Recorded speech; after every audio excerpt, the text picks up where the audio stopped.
Hello, powerful one, compliments of the season, and welcome to this edition of Inner Growth with Usaizwa Elimihe. It's a handheld edition, and I will be talking about why experiences are so painful to us. A lot of us cannot take some experiences. Why is it so? Don't forget one thing: your life is defined by either a very happy experience or a very painful experience. A painful experience defines your life for the worse. And the sad thing about painful experiences is that when they define your life, they create the possibilities of such kinds of experience to keep happening in your life over and over again. The only way you can have liberation from such negativity is to let go, is to forgive it and let go, put it behind you. Then positive experiences, of course, they have a way of generating more positive experiences because the human mind is about typing, it's about using something as a reference, a frame of reference. And once you create a frame of reference, it becomes a frame that defines your life. So if you are the screenwriter, the producer, the director, and the financier of the movie that is your life, I expect that you write a beautiful script and you put in good money to ensure that your movie comes out well. All the same, all I have been telling us is that good experiences are good. Acknowledge them for their being good and leave them there. Don't define yourself and think that my life is good. My life is beautiful because people are good to me, because people have done good things to me, because people have been nice to me. What people do to you should not be the basis of your self-definition. Even if it is a good thing, don't define yourself by that. Don't tie yourself to the goodness of people. Don't tie yourself to life being nice to you. You are not a slave. Do not bind yourself to the mood and the niceness or whatever of life, of people, of the agents of life. You and all of these agents are all doing one thing: trying to make meaning of your lives. Therefore, don't be defined by any of the things that people who are struggling like you to make a meaning out of their lives do or say about you. Now, we find things done to us by people very painful because of one very reason. It has to do with how we have defined our lives. We have this feeling, we have this understanding that when people are good to us, life is good to us. When people are bad to us, life is bad to us. That the opinions of people about us, concerning us, is very important. There are people who will kill for public relations. There are people who spend resources to build public relations. Therefore, they are also in a position to do what it takes to defend public relations in their favor. But you see, all of these things are external management of what should be done from the inside. Don't forget one thing: life is about energy. All life forms are energy, and your experiences of life is defined by your vibration. It is defined by the frequency that you are occupying at any point in time. So instead of bothering yourself about what people say, think, or do about you, why don't you concern yourself with how you view yourself? Your opinion about yourself counts above all else. It is the most important thing. How you feel about yourself trumps how the world feels about you. One human being who is self-confident, who is satisfied and centered in themselves, is more powerful than the forces of the world turned against them. Your power is in your concentration. Concentration where? In your center. Feel you. Feel complete in yourself. And what people say will not matter. The strong ignore. The wise don't even identify with evil. They don't identify with anything. They don't say anything that they're going to forgive or anything, because they don't take people seriously. Like they said of the Lord Jesus Christ, he said he didn't need that anyone should tell him about any human being because he knew what was in human beings.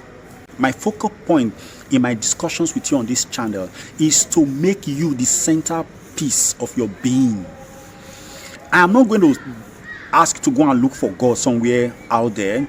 One of my friends once told me many years ago, he said, one who has not found God inside of them cannot find God outside in the church or in the mosque or in the temple. It has not been said in the scriptures, not just in the Christian Bible, but in virtually all scriptures, that the human body is the temple of the Almighty.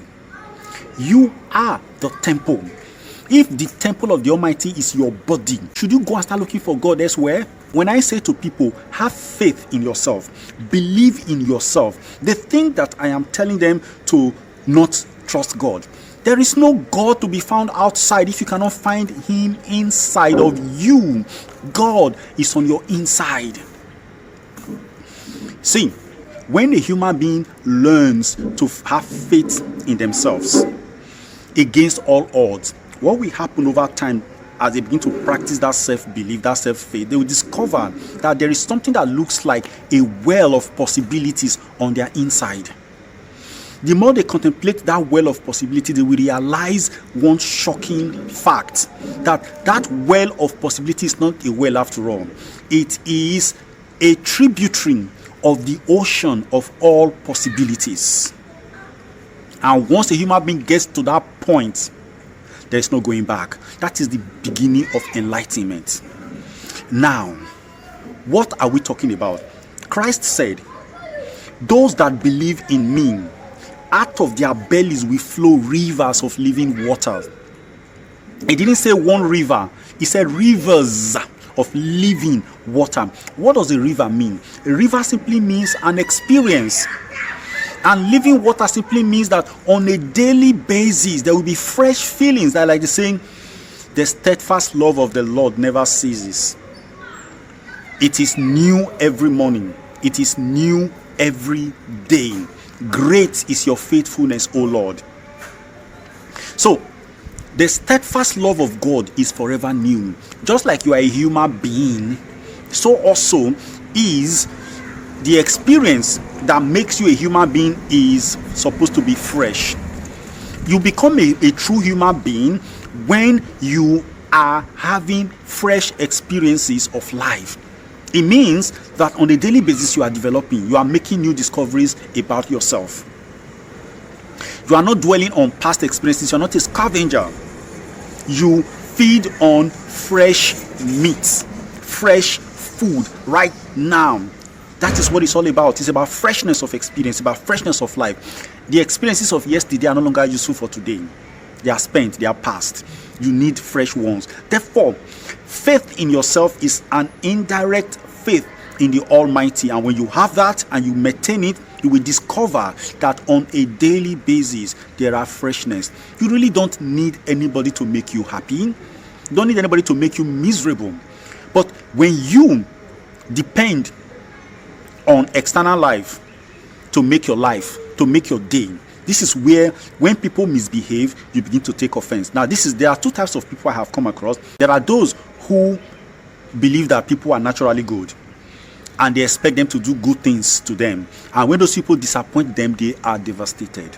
And then their centers are shaken and shifts, and then they begin to question, are human beings actually good?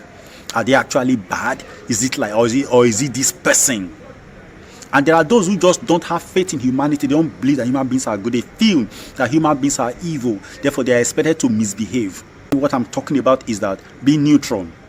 Expect nothing good, expect nothing bad from anybody. But this is what I expect you to have. Expect the best from life. Don't tie the best from life on any human being, on any event, on any situation, on any feeling on your inside. The feelings are halls. They have their moments and they don't stay because they represent experiences in the external world. They are not the eternal.